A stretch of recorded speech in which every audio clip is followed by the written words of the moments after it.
Hello guys welcome to my new blog. आज चाहिँ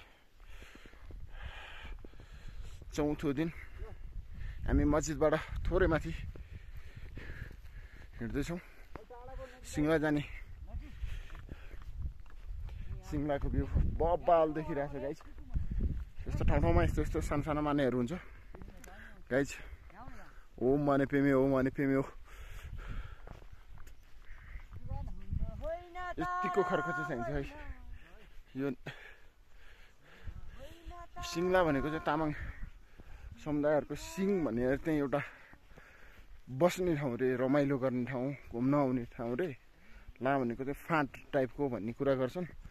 खोइ अब के हो त त्यति थाहा छैन। ठिक छ, म त्यहाँ पुगेर अझ जान्न चाहन्छु। यी केटाहरूसँग सोध्छु बुझ्छु के छ। यतिको चाहिँ छ है। हिजो हामी त्यो तल देखेको मस्जिद भन्छ त्यसलाई, त्यो दुईटा माने भएको ठाउँमा, त्यहाँबाट आज हामी सिङ्ला माथि सिङ्ला जाँदैछौँ।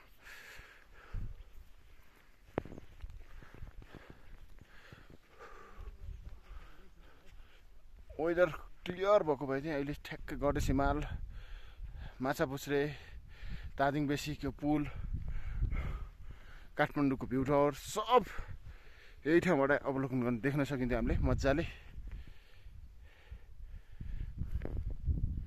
गाइज माथि गएर हेरौँला। अब यहाँ ठाउँमा चिसो चाहिँ व्यापक छ गाइज।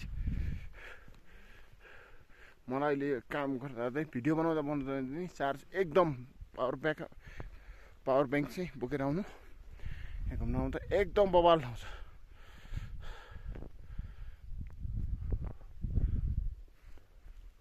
सिङ्ला माने रुभ्याली सेर्तुङ हुँदै त्यहाँबाट माथि थोरै माथि हो। सेर्तुङबाट 3-4 घन्टाको उकालो हो। ट्रेकिङ अगाडि बढेपछि हामी पुग्छौँ सिङ्ला माने। उठ्ने बित्तिकै हिँडेको भएर होला अलि ढिलै उठिएछ। चिसो ठाउँ गाइज।